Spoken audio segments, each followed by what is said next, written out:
Hello all and welcome to the official FanTeam podcast brought to you by FanTeam, the biggest daily fantasy site in Europe. My name is Andrew and today I am joined by injury analyst and fantasy football guru Ben Dinnery. Great to have you on again, Ben. I would imagine it's a busy time for you. Hi Andrew, great to be back. I think, is this my hat-trick? Am I getting a hat-trick ball signed for this appearance? You are. You can get it signed by me. Absolutely worthless, but if it makes you feel good, mate, that's what's important. Fantastic. Am I busy? Yes. Am I busy as I am normally? Probably not. No, fixtures fell really kind in terms of Christmas. Right. Typically what we would see, maybe if Christmas was on a Monday or a Tuesday, we would have a game week on the weekend before, and then obviously you have the Boxing Day fixtures shoehorned in after that. And logistically, managing work and family is a bit of a nightmare. So having a game week and almost a full week, barring a few Carabao Cup fixtures, is a little bit of a luxury. So, you know, if I can finish work by midday on Christmas Eve, then yeah, it's a winner for me. I have to give you more work, mate, by the sound of it, flipping it. Do we tend to see more injuries around the Christmas, the period and stuff? You know, I think we, hear, rumours or kind of myths, I suppose. There's always loads of injuries at Christmas. Is that kind of actually right? Is that what's happening at the moment, or is it quite steady? Yeah, so in very simplistic terms, the more games you play, the increased exposure for players, i.e. minutes, the greater risk of injury incidents. So because there's more games in December and particularly in around this period, you will see more injuries. And that is reflected in the data. There are no denying that. Also, we're coming off the back of disrupted pre-season, heavily disrupted, already fixture congestion. Those teams who typically are involved in European football, that would have stopped, I think, is it towards the end of November or early December? Yeah. That's continued all the way through. So we've got teams who are, physically coming into this part of this season already, struggling psychologically, physiologically with fatigue. Squads are already a little bit stretched. So it's going to be difficult. It's going to be a bit of a logistical minefield to try and navigate those heavy rotations, injuries, suspensions, and just those crazy decisions that managers like to throw in, in and around this time of year. Indeed. And what are your Christmas plans, Ben? Are you in a specific tier? Have you got any plans, or are you just kind of staying in and riding it out? Well, we're tier 3, and in all honesty, nothing much has really changed since going back to March. 2 young children, so I never really got out much anyway with work. So it really is just, we'll not go be past the doors. Hopefully, we're allowed to have the parents and grandparents around for lunch on Christmas Day. Yeah.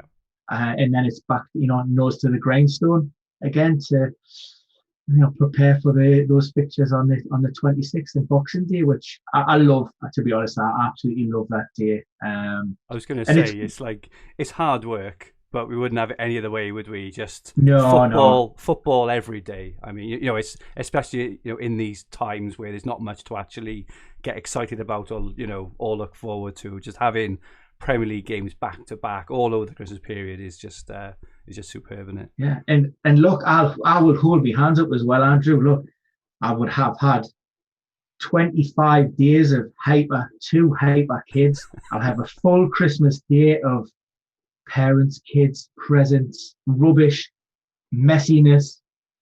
It's good, just leave it all one side. I'm going to work and just clear my head. I'll hold my hands up and say, look, you know what? I will cherish some of that me time and just focus on work. My wife's in earshot, so I can't say things like that, Ben. Yeah. But I appreciate the sentiment. Okay, good stuff. So this morning, Ben and I are going to share a very special offer for potential new FanTeam users ahead of the Gameweek 15 Boxing Day monster with a quite incredible €15,000 prize pool, including a guaranteed €3,000 first prize, which is absolutely free to enter for all new users for FanTeam. So in today's podcast, we'll be running through the applicable fixtures and sharing our entries with you, which can be used for this and all Boxing Day monster tournaments. Ben, yet another superb offer from FanTeam. We just love working with these guys, don't we?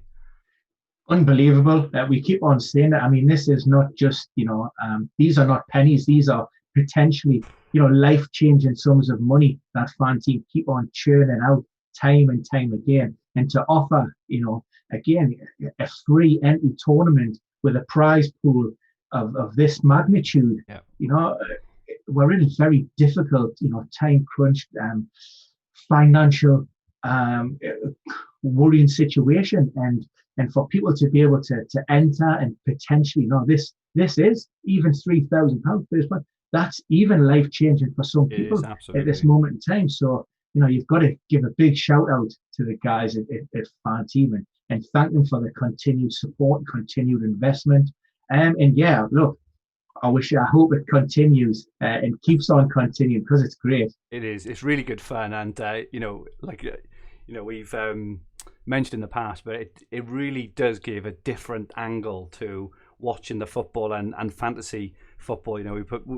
We put so much kind of emphasis and planning into all our kind of season-long teams, and just to be able to have this little bit of fun on the side, it really does add a different dimension to everything. And and for new users to be able to do it for absolutely free on Boxing Day, just watch the football for free, put your fantasy skills to the test, and and potentially win thousands of euros. It's just absolutely superb. So well done again, FanTeam, absolutely brilliant. So our watchers and listeners are aware what the weekly monster is. It's very similar to the free hit chip in Fantasy Premier League, where you basically pick the best 11 players for the game week that you think will score the most points. For our YouTube watchers, they can now see a festive graphic of the rules. And the very, very basic rules is you build a squad of 11 players, include at least one goalkeeper, 3 defenders, 2 mids and 1 forward. You can select up to a maximum of 3 players from any one Premier League team. You have a budget of 105 million to build your 11-man team, which sounds a lot, but I've got to be honest, Ben, and we'll touch on our teams later. I've struggled this week. I found it really hard to build a good team. I'm with you, mate. Yeah, definitely. It's been really tough. You can make unlimited changes to your team until the first match kicks off, which is on Boxing Day at 3 p.m. GMT. You pick a captain who scores double points and a vice captain. So if your captain doesn't make it onto the field, your vice captain will get double points. Players are priced in accordance with match odds, and this is what makes it such a good contest every week. The prices change every week based on the kind of likelihood and probability of them scoring points, and a really good feature on FanTeam. So we've mentioned potential rotation injuries. There is a safety net. So if one of your players doesn't make it onto the pitch or doesn't start, then a similar player from a same team, same position makes it on. And this helped me. I think it was last week or the week before. I think Bruno Fernandes, when he was sub on, he kind of missed that game. And Greenwood, he came on in his place. And I was thinking, Greenwood. But Greenwood actually went and scored, didn't he? So that actually helped me into the cash as well, which was really, really good. And player prices will not change. So for those watching on YouTube, the point score matrix is on screen. As you can see, it is very similar to the season-long FanTeam game and indeed the Fantasy Premier League game. Ben, last time we spoke, your fantasy season was going well, I think you said. Is that still the case? Let's just say we've come to a rocky point in the period. Season. Yeah, it's maybe I tempted fate, and maybe I've took a little bit of a nosedive. The problem is with me, and why I'm more suited, I would say, to these monster weekly games. Yeah. I like to go anti-template. I like to go with a differential, and I like to think outside of the box. So I'm not mainstream. I'm not hung up on some of the big assets. I don't go Brunos. I don't go Salahs. I don't go De Bruyne. I don't go Sterlings. I don't go Trents. I don't go Robbo. So you name all of the big players, and I tend to sort of veer away from those. Yeah. On the understanding that, look, when they bang, I'm going to suffer big time. Yeah. But on the flip side, when everybody's having a bad week, then, there's a chance that I'm going to do something all right. And so yeah, look, I ride the peaks and the troughs, and last weekend hurt in particular. That was a bad one. And none more so than, like I say, I can accept when those players bang because they're praised and they're quality players. What I really struggled with was I had my Marcus Rashford as my second forget captain. Made that decision on the back of all of the good work that he was doing for school meals, and I threw the comment out there. And for United to score 6, and I was all over United. I thought they'd get 3 or 4. Yeah. And I was watching Christmas Chronicles 2 with the children on Sunday afternoon. So I was doing my family duties, but I had the phone in my hand. Yeah. You see the goals flash up, and it was 2-0, and 2-0. It's 6 minutes in. Straight away, it's the hope that kills you. And then obviously you see McTominay, Rashford, nowhere. Even Lindelof gets on the score sheet, and Rashford had no attacking returns whatsoever. Made it absolutely killed me. Brutal, and that hurt hard. And then I followed that up on the Monday night with I've persisted with Timo Werner for my sins, and I give him the benefit of the doubt. A lot of people on my timeline were suggesting, Everton. They were saying Everton was his game. They went into that match and Everton won a bad run, a couple of defeats. And that didn't happen. And then the misses, the 2 misses in particular. And I mean, I'm not even going to take the assist. I would rather you just don't give us that assist for Werner, because it was a scuffed, it was horrible effort. That and still the overriding emotion was anger from the one. It's almost like, right, you're a footballer, so we'll give you a 6 fil salary every week, and from Monday to Friday we're gonna put you on the training pitch and you gotta kick the ball around. That's your job. Now on Monday night we're gonna put you 6 yards out, and all you have to do is hit the target. That's it. For 150 grand, we've just hit the target. No, you can't do that. He hits the ball from like 6 yards or whatever it was, and so I was raging. And that summed up my game, and the fact that I had Chilwell as well, who limped off after nine minutes. That's always a killer, especially when it comes like a Monday night game, and you have like a poor fantasy weekend. You have to go through all of Monday then thinking, at least I've got a player playing this evening. At least I got the potential for some points. I knew my points tally was below where it should, but I had a couple of players going into those Monday night games, and I thought, Timo Werner might bang. There's a good chance of a clean sheet from Chilwell. No, it just that was it. That just it perfectly summed up that game week, and that was one that particularly hurt hard. I was all set on bringing in Salah, and they were the kind of rumours in the morning of him being benched, and I always try and hold back on my transfers, just in case you hear something. A lot of people have brought in Salah, a lot of people have captained him, and I just waited and waited. I saw the rumours, and they were from reliable sources, so I thought, right, I'm not going to bring him in. Come on, baby, I've got one over on everyone here tonight, and he's benched. He's benched. I'm thinking, yes, and you can see all the Salah captainers are like, oh my goodness. Either he's not going to get on at all, may have 5 or 10 minutes at the end, and for him to come on and get an assist and 2 goals just absolutely killed me.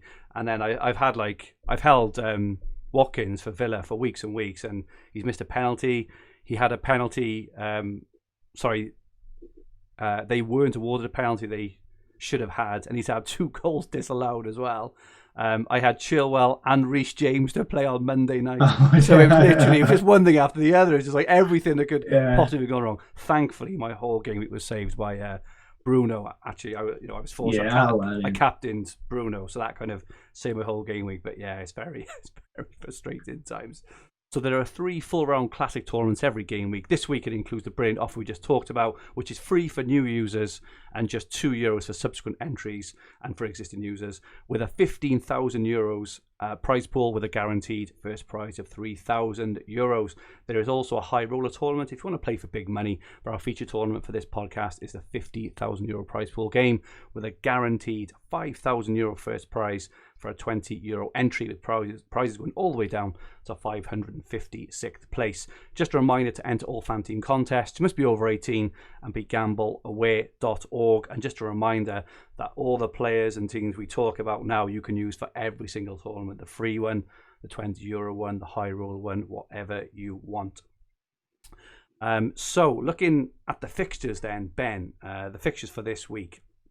So there are 9 applicable fixtures. The early game between Everton and Man United at 12:30 is not eligible for this contest, but the ones that are, we've got Aston Villa versus Crystal Palace, Fulham, Southampton, Arsenal play Chelsea, Man City against Newcastle, which looks a very, very nice one. Sheffield United against Everton, Leeds versus Burnley, West Ham versus Brighton, Liverpool versus West Brom, and Wolves versus Spurs. So what stand out to you, Ben, with these fixtures? I think first of all, I was with you. The Manchester City looks the big one of this round of fixtures. But when I drafted my initial team, I never look at me total of what I've spent. So I just say, I like him. Oh, and I think I had something like 3 million left for the remaining exactly. 2 players. So I struggled, and I had to go against my hometown club. And so, for that reason, I had to really sort of cut back. But anybody else looking, I think City, like I say, are the standout. Just based on, on form. I know Man City haven't been great, but Newcastle have been pretty poor.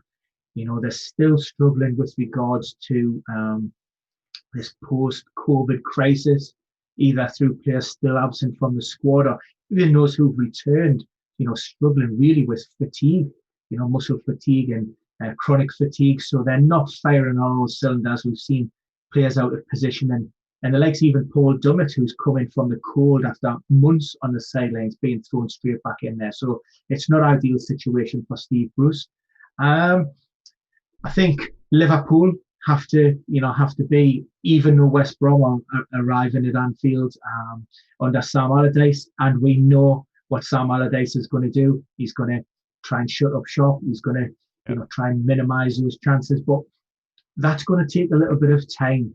And although West Brom have looked a little bit better in recent weeks, Liverpool can do a job on any team, not just in the Premier League, but in Europe and the world, really. So I think, Liverpool assets, you can't, and you shouldn't really overlook those. And elsewhere, again, looking on recent form, I know it's a derby and I know it could go either way. And we keep saying this is the game that ideal for Arsenal to get back into it. Against Tottenham, we've seen that. But you know what? If Chelsea get an early goal, and I know it's at the Emirates, but their confidence will be very fragile, and they could just fall down like a pack of cards. So I've took a little bit of interest in Chelsea as well, and know because it's on paper a slightly more difficult fixture, I do see the value in those Chelsea assets, and that allowed me to sort of bring in players elsewhere. So those are the 3 obvious ones I think heading into this round. You bringing in Werner? I'm absolutely not bringing in Timo Werner. In fact, he's banned. He's banned from the team. He will. I'm going to say it now. This is on record. Timo Werner will never be anywhere near any of my fantasy lineups ever again this season. Just having a quick look through Villa against Palace. Palace obviously off the back of a 7-0 hammering. Villa playing well and scoring a few goals. You probably expect Villa to edge Palace there. Fulham against Southampton. I mean, what a revelation they've been this season. I really enjoyed. I know we lost they lost 1-0 to Man City last week, but I thought they were really, really lucky not to score. And what a fantastic game of football. For a 1-0, I thought it was really good. So I expect, a couple of goals in that one. As you say, Arsenal and Chelsea, it's quite hard because neither of them are really on form. I know that Chelsea beat West Ham on Monday night, but I thought it was a very underwhelming 3-0, and West Ham were very lucky not to score again. Obviously going to be miss Chilwell, miss Reece James, Werner off form. They can't seem to decide between Abraham and Giroud. So I think Arsenal have got to turn it around at some time. They simply have to. Otherwise, they run the real risk of getting sucked into a relegation fight. So, hope for Arsenal's sake they turn up on Boxing Day and give Chelsea a real game. I think Man City, Newcastle, Liverpool, West Brom, we just said. Newcastle also played a full-strength team last night as well, whereas Man City rested, a few of their big guns. So, I don't think that kind of plays very well into Newcastle's hands either. I think in the second half there, Man City could probably, maybe have a bit of a field day as the legs start to tire.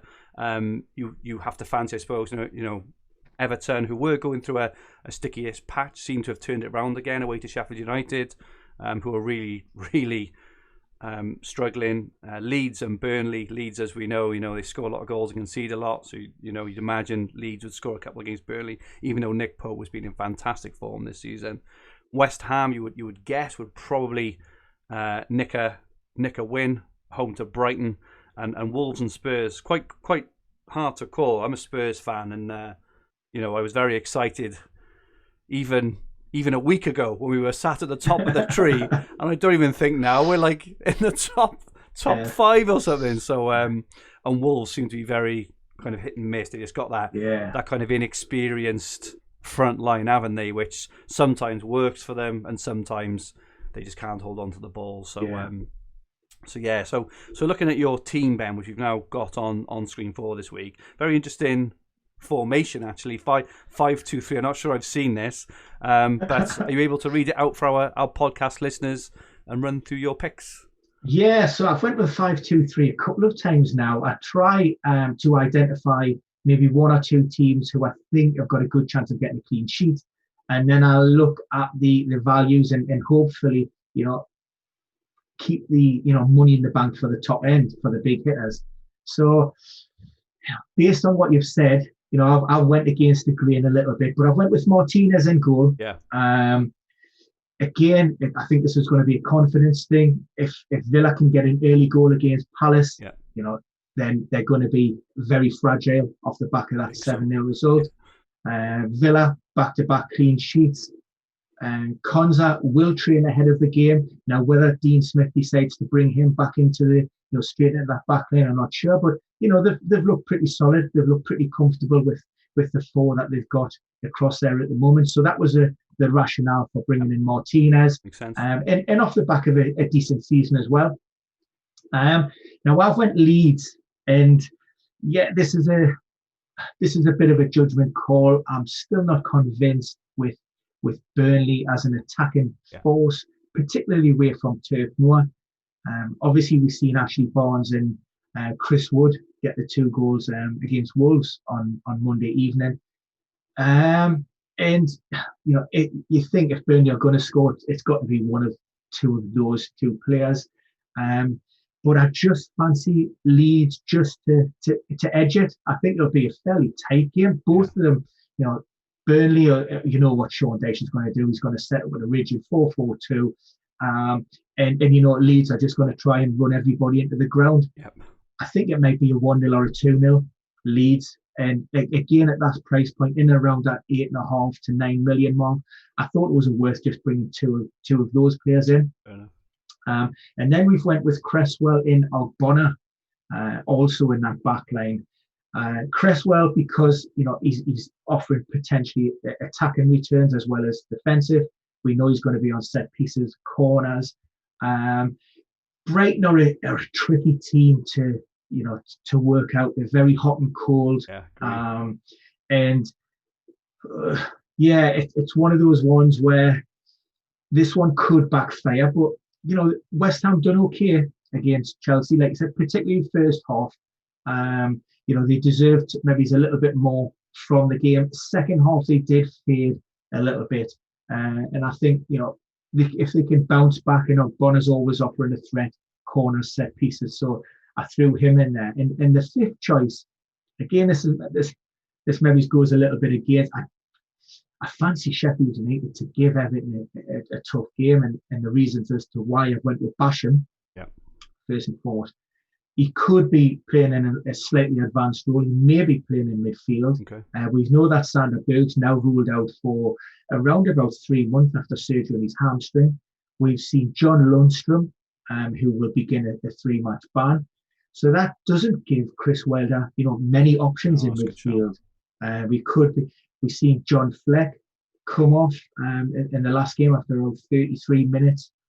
So that could open the door for maybe Norwood, maybe a Pardew in midfield. And I think, there are options there to bring Bogle into that back line and Basham to move into midfield. So it's a bit of a punt there on Basham, but at 5 million, I'm happy to take that punt just on the one Sheffield United asset against Everton, who may or may not have James Rodriguez. Ancelotti was a little bit cautious. He said he could be back in, round 15 or possibly week 16. That to me tells us even if he does return, he's not going to be 100% and he could be from the bench anyway. So yeah, that was the reasoning and the rationale behind that. Now the two in midfield, Christian Pulisic, big fan. If he can stay fit, and replicate some of the form that he brought into coming into 2020, then for me, he's Chelsea's best attacking defensive outlet. I think he's great on the eye. Like I say, the only concern is his injury issues, but for one-off games and one-off points, this format is ideal for those. We don't have to worry about, if he's got a hamstring problem in week 16 or 17, I'm just worried about this game weekend. Look, it is a difficult game going to the Emirates, the derby situation, but I just think the confidence is such that if Chelsea can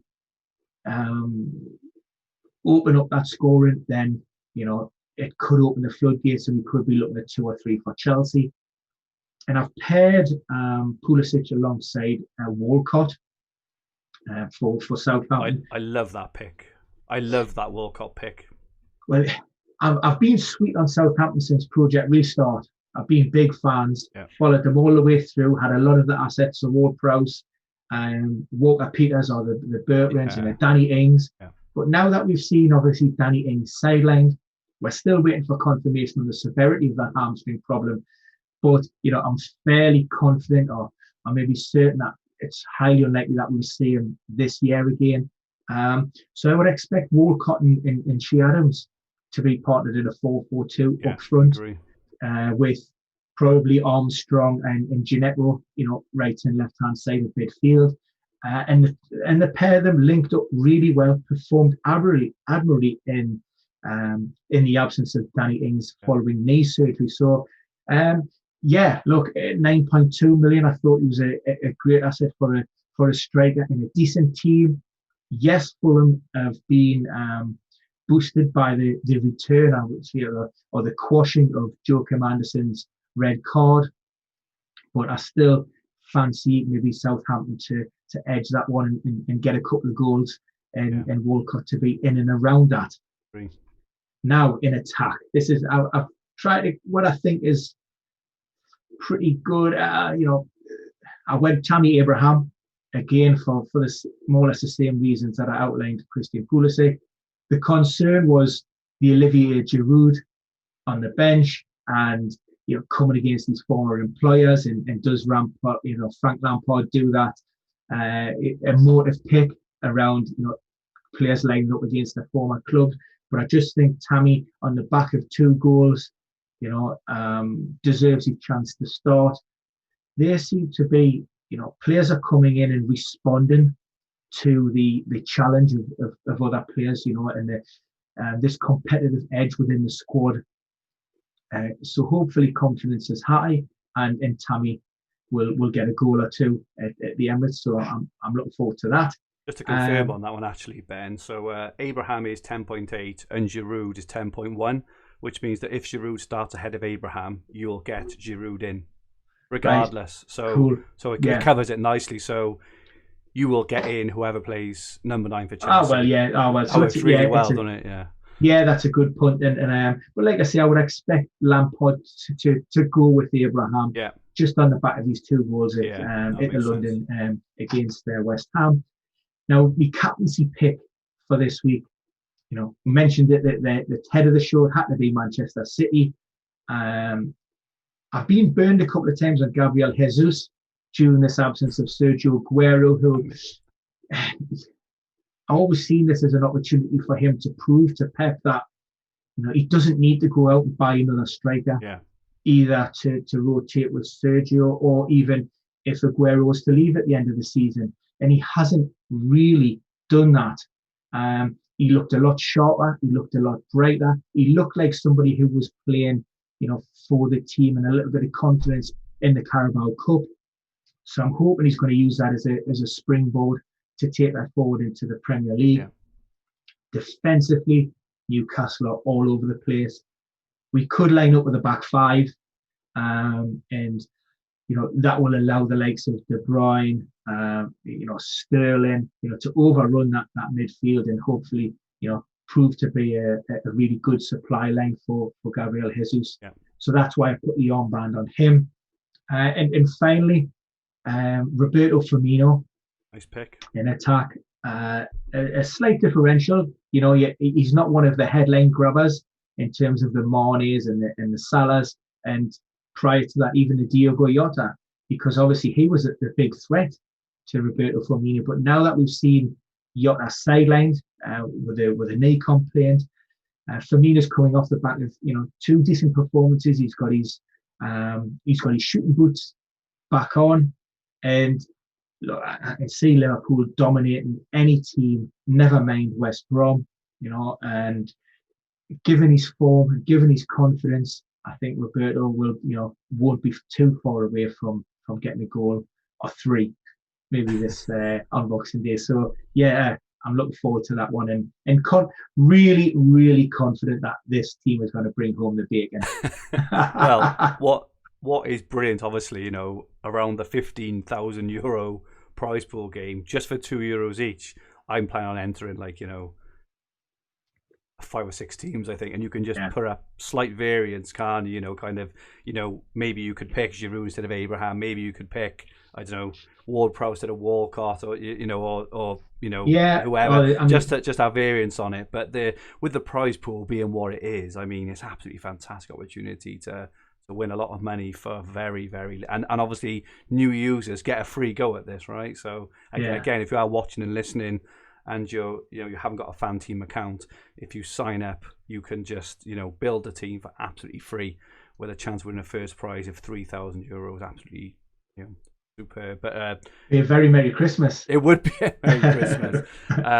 Really nice team there, Ben. Look, just kind of look at it as a 5-2-3, obviously, because it's not a standard formation. I was like a bit, when you went through it all and explained it all, absolutely superb. So my team is very, very different, as you can imagine. So I've gone a 3-4-3. I've just sent it to Ashley Benz. You can look at it just so I'm going through it. But I've gone for John Sterling goals for West Brom. So I've deployed a strategy all year, actually, of going for the cheapest keeper available that plays, right? And this is because Liverpool against West Brom, Liverpool are going to have a lot of shots against West Brom, right? They're highly likely to, score a lot of goals, but Johnston is a good keeper, so he's going to make a lot of saves. And what I found is when you tend to go for a medium sort of keeper who doesn't make many saves but lose their clean sheets, they only tend to score, either 0 or like a point.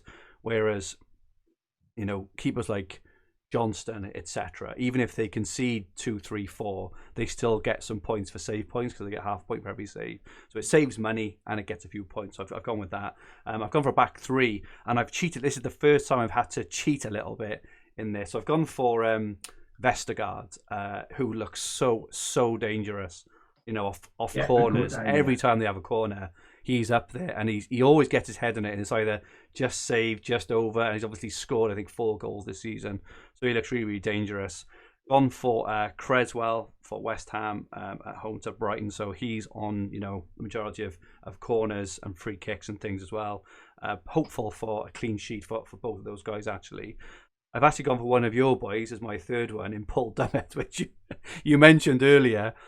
He's the cheapest player in the whole game at $3.5 million. But like I said, I kind of struggled to build a team this week. So I was like, right, who can I just absolutely just squeeze in? And my kind of mindset there is if I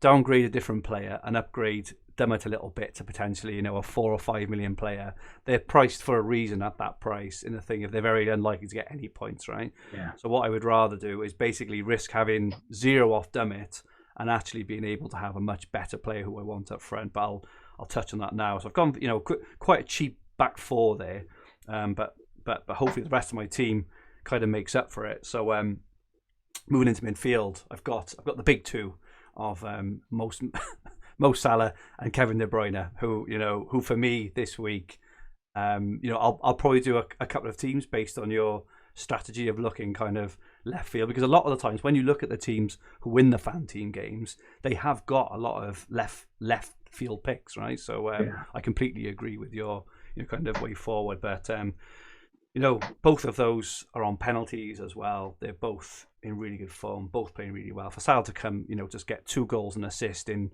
21 minutes of play. He's had his rest as well now. So he's had his rest. He's been very angry about it all as well. So he is going to be wanted to fire on all cylinders. He's my captain. Kevin De Bruyne at home to Newcastle. He's had a rest midweek. Newcastle, as I said, have played. They played last night against Brentford. So they're going to be a bit tired. So I've gone for those 2. And after wiggling around my team, trying to squeeze in players, I never even considered taking out those 2. Though I do agree with you, Firmino could be a really good shout at, I think he's 1.4 million less than Salah. But Salah on penalties just gives him that extra dimension every time. That's it, Killer. I've gone for Ward-Prowse at 9.8, but actually I really like your Walcott shout. So I've gone for Ward-Prowse again because with things out, he does go on to penalties. His set pieces have been absolutely fantastic for seasons and seasons now. But I think this year it's being noticed more and more. He's turned into a really good player, on the fringes of the England squad as well. And against Fulham, you would imagine the Ward-Prowse would do well. But I could save the 0.6 by going to Walcott. So I definitely have a think about that. And I've gone for Heung-min Son, who just keeps breaking all kind of stats in terms of expected goals, expected assists. He gets one chance, and he gets one chance in a game, and he tends to score it nearly every time. He's such a good finisher, such a good player. Spurs are going to be hurting after being top. I think they've lost 2 out of the last 3 and drawn the other. So I think that Son against that very as I say, kind of inexperienced Wolves team who lost to Burnley the other night, I think Son will do well. Up front, so you mentioned about Wood actually. So he scored a couple of goals. He's very cheap. Leeds are very suspect in the air. They tend to concede a lot of goals off set pieces, as we know, as they did against Man United, and they tend to do everyone else. And there's not many players better in the air off set pieces than Burnley and Chris Wood. So I've gone for Wood just because he's cheap. And then my 2 strikers, I've gone for Calvert-Lewin away to Sheffield United. But I do agree with you, actually. So this is one I may change. I do think that Sheffield United will give him a bit of a game. So they drew last week, didn't they? I think they were on the verge of getting the win, weren't they? And they were with 10 men as well. With 10 men, yeah. Yeah, for almost 50 plus minutes. So they're very unfortunate. I'm maybe one of the few people that I'm still not convinced Sheffield United will go down. Or certainly not the dead certs that everybody seems to have written them off already. There's a lot more to come from them, and it's marginal decisions. These tight games that they just need to be losing, and that could just be a confidence factor. I think the loss of Lundstrom, who may have played his last game for the club, probably just unsettled him a little bit at the start of the season, and of course the loss of Sander Berg now is another big one. But you know what, they're so well drilled, that squad under Chris Wilder. Then, I think there's opportunities there for other players to come in, and there isn't a great deal of difference. I just say it's a solid average squad with not many superstars in there. So, the 15 or 16 players are all in and around the same for me. Right. I've gone for Calvert-Lewin's obviously been on fantastic form this season. I'll see about him, and I've gone for Ollie Watkins. So Villa home to Palace. He's a bit less than Grealish, but it's having owned Watkins for weeks and weeks in the season-long game. Been so unlucky. He's been so unfortunate. He's just had those really minor offsides. Obviously missed a penalty. He's on the verge for me, of a big haul. And this is Villa's last game actually, before they go on a run of 4 games, really tough run of games. So after this game, they've got Chelsea away, Man United away, Spurs and Everton. So Watkins' last chance for me to do some damage before he goes. So that's my 11, but I really like your team, Ben. I think what I may do is enter, as I say, kind of 4 or 5 teams with different variants of players on both. I like the formation as well. I like the Pulisic shout. I think that's a really good shout against Arsenal at 10.0. I think that's a really good shout. So I might do that. Were there any players at all, Ben, that kind of stood out that couldn't quite make the cut? I went De Bruyne was the obvious one, and I had even in the back line. I can't see Newcastle scoring, so I looked at Diaz, but you may look at somebody like Cancelo. He's been getting forward quite a bit, or even if Mendy comes in, we all know that Mendy loves an assist or the odd goal as well. So, and then, if West Brom are going to be just digging in there and sitting deep, and we're not really going to be expecting much going forward, then that gives the license to Robbo and Trent to bomb forward. And those are the types of players, if Liverpool get an early goal, then you could be talking again. You could be talking another 7 easily. If Big Sam can hold it out for the first 45 minutes, for the first hour, and Liverpool become a little bit frustrated, then it changes the whole complexion. But that early goal, and that could be as well Trent's signal of coming into the new year. He's been, for his price point, he's been fairly disappointing for during this first half of the season. So this could be his opportunity to really go out there and prove himself as a premium defender. Yeah, just looking at the prices, and I'm tempted. I said I may switch out Calvert-Lewin, who's something like 12.3. When you've got Alexander-Arnold, for example, he's like 11.2. You've got Ruben Dias, who's done everything but score as well. This season he's been really, really close. John Stones, he was rested last night. He's been on good form. He's 10.3. Robertson 11.5. I suppose there is an argument there actually that these guys are far more likely to score more points than some of the expensive strikers for the medium kind of team. So I may have a look at balancing it up there. I mean, that's what I struggle with. The football Ben struggles to get away with the FPL Ben, and when I look at somebody like Trent in particular, I would look at that price point for a defender and think, no way. There's no way I would spend that amount of money on a defender. But the reality of the situation is he isn't a defender. He's almost a good attacking midfielder. That's right. And barring this little blip, he's been returning points, almost week in and week out for a season and a half or 2 seasons, what it is. And therefore it's just trying to get your head and change your mindset of thinking, well, actually, he's classed as a defender, but really he's not. He's a good attacking midfielder. If we think about it, really objectively from a point scoring perspective, you would think that Alexander-Arnold, for the home game against West Brom, they will likely keep a clean sheet. He's going to be swinging in crosses all day long. He is probably going to outscore Ollie Watkins for example, and they are a very similar price. So I may have a rethink in my team, and actually just even thinking about it, I could take out Calvert-Lewin and Ollie Watkins, just for example. I could even play like a 5-4-1 or a 4-4-2 and load up on Alexander-Arnold, maybe John Stones, Ruben Diaz. They're very likely to get clean sheets, but they've also got that real chance of getting attacking returns as well. So yeah, very, very exciting. Loads of options. I mean, I can see Sam setting up with a 5-4-1. Yeah, exactly. Calling Grant up top by yourself, right. And then just having a bank of 5 and a bank of 4 and saying, right, well, actually, we're sitting in this final third. Break us down.